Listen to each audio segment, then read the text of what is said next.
Thank you so much for attending my PowerPoint presentation on every forgotten world of Warcraft Secret Explained. First up is Corrupted Blood. On September 13th, 2005, Blizzard introduced Zul'Gurub in patch 1.7.0. The final boss, Hakar the Soul Flayer, cast a debuff called Corrupted Blood that dealt 250 to 300 damage every few seconds and spread to nearby players. The debuff was supposed to disappear when players left the instance. It did not disappear. Hunter pets contracted the disease, and when hunters dismissed their pets inside the raid, those pets retained corrupted blood in biological stasis. Upon being resummoned in major cities like Ironforge and Orgrimmar, the pets immediately infected everyone nearby. Low-level players died in seconds. Non-player characters caught the plague and spread it without dying, functioning as asymptomatic carriers. Griefers deliberately infected themselves and teleported to rival faction cities to maximize casualties, while other players formed triage units attempting to heal the dying. The streets became white with skeletal remains. Blizzard spent nearly a month attempting hotfixes before performing hard server resets on October 8, 2005. The incident later appeared in a 2007 paper published in The Lancet,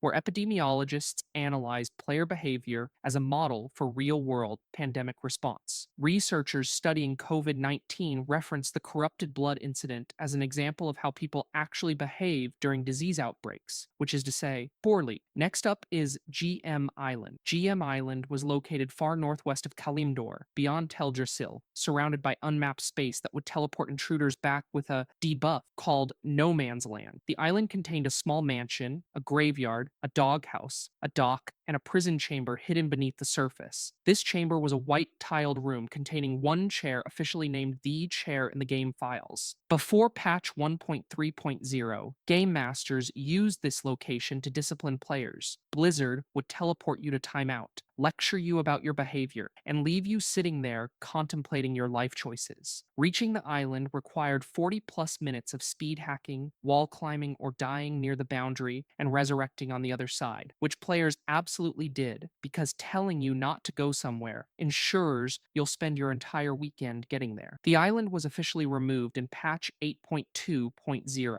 which is why players rediscovered it in 2024 using the Warband map glitch. Blizzard also published lore about two GM characters named Aerie and Tuskfire who lived there, which seems odd for a location that supposedly didn't exist. Moving on to the Karajan Crypts. The Karajan Crypts lie behind Karajan Tower at Morgan's Plot Cemetery. In vanilla WoW, you could access this area by dying near the gate and running through it as a ghost, which Blizzard fixed in patch 2.0.1. Players then discovered you could blink through it as a mage, polymorph walk through it as a sheep, or exploit approximately 47 other methods that Blizzard patched sequentially. The crypts contained the Well of the Forgotten, Pauper's Walk, the Pit of Criminals, and the Tomb of the Unrepentant. The most notable feature was the upside-down Sinner's Room, where chained corpses hung from the ceiling over a pool of blood. For over a decade, the community insisted this content was cut because it would have pushed WoW's ESRB rating to M for mature. In 2014, Blizzard developer Bashiok explained this theory was completely wrong, and they simply changed their minds about using it. The area sat unused for 13 years before Blizzard partially opened it in patch 7.0.3 and fully opened it in patch 7.3.0 via the Lucid Nightmare puzzle. Season of Discovery finally made it a 5-player level 60 dungeon in January 2025, which means Blizzard eventually finished the content they abandoned in 2004. Next up is Old Ironforge. Old Ironforge, formerly known as the Hall of Thanes, existed beneath Ironforge City since vanilla and was prominently displayed on the game manual's map despite having no entrance whatsoever. The area featured a massive lava pool with a stone pillar rising from the center, a carpeted pathway, purple crystals, and two ominously closed doors. Players accessed Old Ironforge through increasingly creative exploits. You could walk through as a ghost, blink through as a mage, or jump on specific ledges near the auction house and auto-run into walls at precise angles until your character clipped through geometry. Blizzard sequentially patched each method as players discovered them. The area contains the ancient Iron Forge, a Titan artifact, and serves as the royal burial ground. During Cataclysm's pre-launch event, the sealed door opened so King Magni Bronzebeard could perform a ritual to communicate commune with the earth, which transformed him into a diamond statue. He remained a statue until Legion, which is several years of being crystallized because you tried talking to rocks. Children's Week orphans specifically requested to visit the Diamond King, which seems morbid. Let's talk about Newman's Landing. Newman's Landing is a small area on the western coast of Dunmorrow, consisting of a dilapidated building with an alcohol still, grain boxes, and a dock with a sunken boat. A skull is impaled on an axe stuck into the signpost, and inside you'll find piles of orc skeletons, one lying in the fireplace. Before patch 3.0.2, standing in Newman's Landing removed you from all zones in Azeroth. A slash whose search would show your location as unknown, and your guild roster entry would display a blank space. Attempting to fish produced the error message, "There are no fish here," which was corrected in patch 3.0.9. The prevailing urban legend claims Newman's Landing is where Alliance characters spawn for a split second during character creation before being teleported to their starting zone, hence Newman's Landing. Players reported seeing level 1 characters appear briefly, though no one ever produced evidence beyond anecdotal claims that sound suspiciously like someone making things up on a forum in 2006. Patch 3.0.2 added High Admiral Shelley Jorrick and 2 Booty Bay Bruisers to the dock. If you attacked the guards and disengaged combat, they would walk to Booty Bay, a journey taking several hours. Community theories include a bootlegger's den, a plague victim's home, a pirate massacre site, and a secret tunnel to Dunmorrow. Next is Azshara Crater.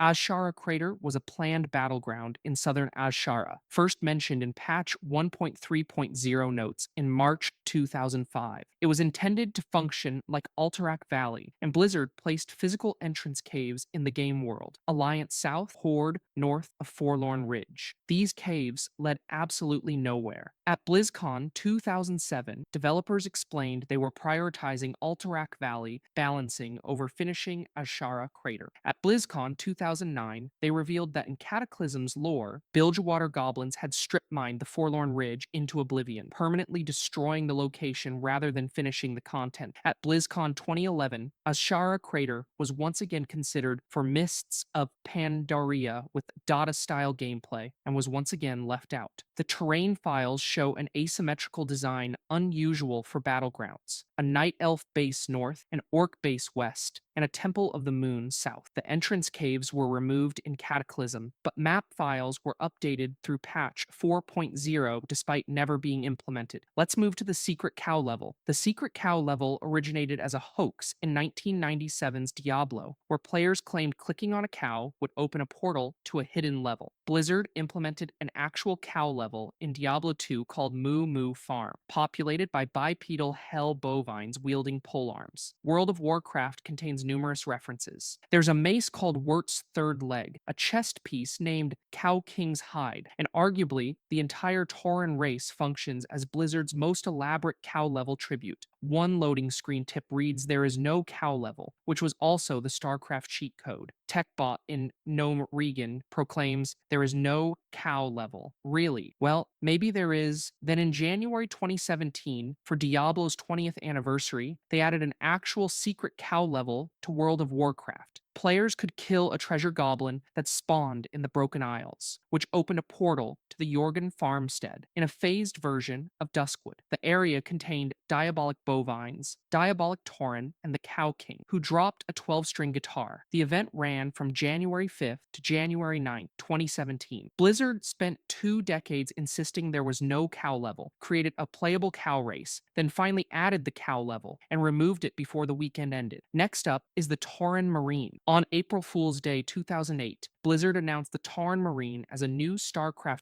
II Terran unit. The lore explained that the Terran Confederacy discovered Azeroth and decided the Tauren would make excellent space marines. Young bulls who accepted were equipped with armor and weaponry. Other Tauren called them mad cows and ostracized them, which did not matter because they got neat-looking armor and big guns. This joke became a permanent StarCraft II Easter egg. In the 0-hour mission, a unit called LV-80TSM M, level 80 Tauren Space Marine, appears near an outhouse. If you click the outhouse 3 times, it displays TIE minus 3, 2, 1 before blasting off into space. The outhouse later appears floating during space platform missions. In Legacy of the Void's Templar's Charge, players can input the Konami code up, up, down, down, left, right on a moving platform to reveal a do not push button. Pressing it drops a nuclear blast that kills everything except the Tauren Marine, who survives and becomes playable. Heroes of the Storm gave the elite Tauren chieftain a Tauren Marine skin, cementing this throwaway gag as a permanent cross-franchise fixture. Moving on to Mount Hyjal. Mount Hyjal was a fully mapped, completely developed zone that existed in World of Warcraft since launch and was inaccessible for 6 years. A portal in Dark Whisper Gorge, Winterspring, led to an invisible barrier. Players could reach the zone by wall climbing for hours, or dying near the boundary gate and resurrecting on the other side. Patch 2.1.2 implemented a no man's land debuff that automatically teleported players out. Those who reached Hyjal before this found a completely finished environment featuring Nordrassil, Lake Ilunara, and various locations from Warcraft 3's Battle of Mount Hyjal. The zone contained Arshimon's skeleton embedded in the roots of Nordrassil. Two versions of Mount Hyjal existed simultaneously: the Sealed World Zone and the Caverns of Time Instance Battle for Mount Hyjal, introduced in Burning Crusade. The zone finally became accessible in Cataclysm as a high-level questing area. The lore justification for its 6-year closure was that Malfurion sealed it with dense foliage to allow Nordrassil to heal. Next is the Emerald Dream. The Emerald Dream was a massive zone present in World of Warcraft's game files since vanilla that was never accessible. According to lore, the Emerald Dream is the blueprint of Azeroth created by the Titans, showing the world as they shaped it before mortal civilizations altered the landscape. Where Stormwind stands in the physical world, the Dream shows only pristine forests. The realm is protected by the Green Dragonflight and Ysera. Players discovered partially built versions in alpha and beta files, and could explore it using private servers or WoW map viewer programs. The zone featured untainted forests, pristine versions of existing locations with no buildings, and placeholder testing areas. The zone files were updated through multiple expansions despite never being implemented. Blizzard finally implemented aspects of the Emerald Dream in Legion's Val'sharah zone, and as a full zone in Dragonflight, approximately 15 years after players began demanding access. Private servers implemented their own versions years before Blizzard's official release, which means unauthorized server operators finished content faster than the developers who created it. Moving on to the Ironforge Airfield. The Ironforge Airfield is a fully constructed area above Dunmorrow that was completely inaccessible via normal gameplay in vanilla. The zone featured dwarven buildings, NPCs, a functional flight path, griffins, and guard towers, but had no roads, quests, or official entrance. Reaching the airfield required wall jumping along the southern slopes of mountains bordering Dunmarach and Loch Modan, navigating invisible geometry for 30 to 45 minutes while avoiding falls that would kill you and force a restart. The alternative method involved using a mage's slow fall spell and jumping off cliffs at precise angles. The airfield appeared on your minimap despite being unreachable, which functioned as a taunt. Players who successfully reached it found Ironforge guards, a flight master who offered no destinations, and various buildings containing nothing of interest. Cataclysm added a quest chain granting legitimate access and allowed flying mounts to reach it directly, removing any challenge or mystique. Finally, let's discuss the Ashbringer fishing myth. The Ashbringer was a legendary quality weapon discovered in Vanilla WoW's game files that was never obtainable. An NPC named Caretaker Alan in Eastern Plaguelands would occasionally say, "The what bringer? Oh, Ashbringer? Never heard of it. What? Stop bothering me," when clicked. In patch 1.5.0, a book called Nat Pagel's Guide to Extreme Anglin began dropping from dead players in Alterac Valley. The flavor text stated the book was missing every page except the last, which read, "Oh, and so that's where you'll find the legendary sword of the Scarlet High Lord, Ashbringer. Ain't it amazing what you run into in an ordinary day of fishing?" Players immediately began fishing in every body of water in Azeroth for years based on this single sentence. NPCs in Dire Maul's Shendralar library claimed Prince Tortheldrin knew the Ashbringer's location and would reveal it to anyone who brought him Nefarian's head from Blackwing Lair. Players brought him Nefarian's head. Nothing happened. A peculiar slime in Western Plaguelands dropped an item called Timalane's phylactery, which players connected to the Ashbringer mystery through increasingly desperate logic. Patch 1.11 finally added the corrupted Ashbringer, which dropped from the Four Horsemen in Naxxramas. Wielding it triggered a scripted event in Scarlet Monastery where High Lord Mograine's spirit appeared, leading players to believe they could cleanse the weapon. They could not. No method existed in vanilla to uncorrupt the Ashbringer. Legion's Paladin artifact appearance quest finally acknowledged Blizzard's decade of trolling by requiring players to collect 2 copies of Nat Pagel's book, obtain Nefarian's head, retrieve Timalane's phylactery, and fish for a Shard of Darkness with reports of 1,500 plus casts required. The entire quest chain referenced every dead end hint Blizzard planted in vanilla, transforming years of community frustration into official content. The urban legend that you could fish up the original Ashbringer persisted for over a decade despite being completely false. In conclusion, World of Warcraft's forgotten secrets range from unintended bugs that became epidemiological case studies to developer testing zones to elaborate hoaxes Blizzard maintained for years, and you should absolutely play it. If you enjoyed this PowerPoint presentation, I made others, and you should absolutely check them out. Peace on planet Earth.